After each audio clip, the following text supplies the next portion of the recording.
You know that feeling when you walk into a room and instantly feel like you're not alone, even though you can clearly see that you are?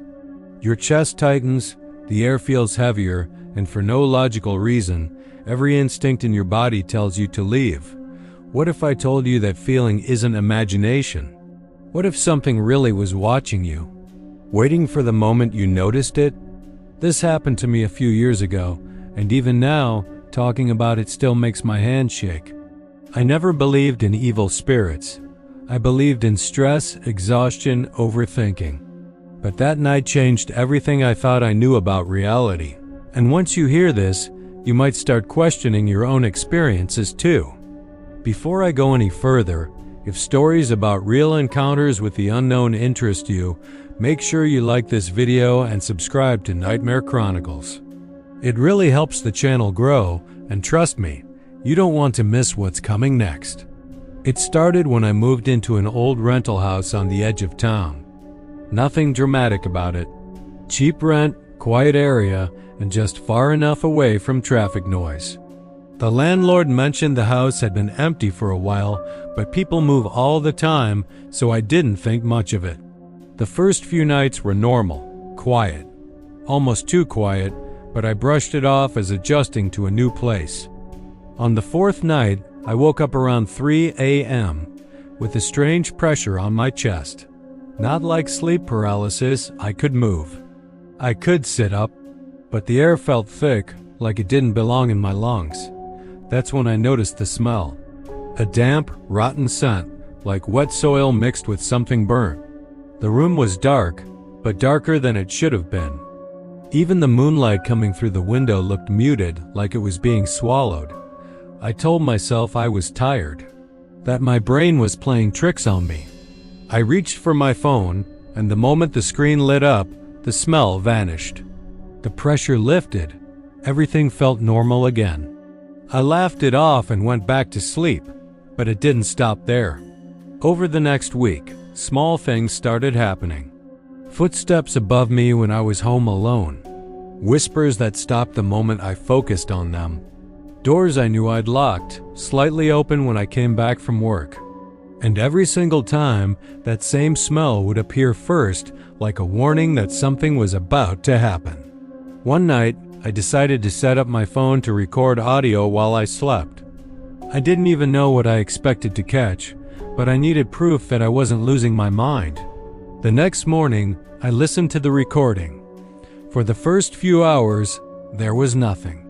Just breathing, shifting sheets, silence.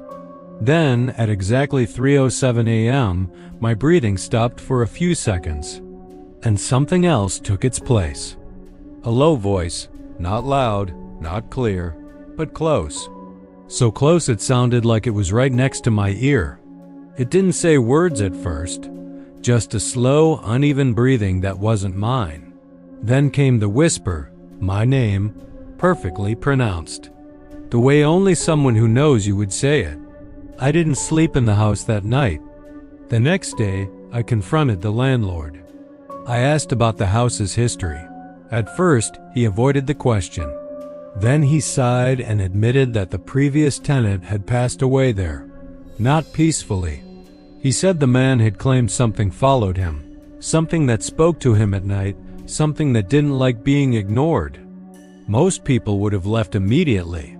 I should have left immediately, but part of me wanted answers. That night, I went back. I told myself I'd stay awake. That whatever it was couldn't touch me if I was aware.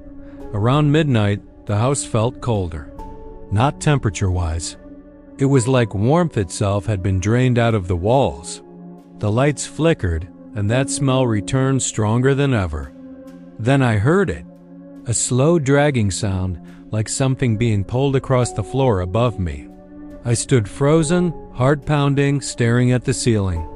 The sound stopped directly above my bedroom, and then the whisper started again. This time, it wasn't saying my name.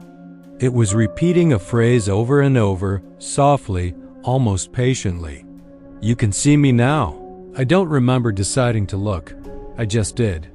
At the foot of my bed, the darkness was thicker, like a shadow that didn't belong. It wasn't shaped like a person, But it wasn't shapeless either.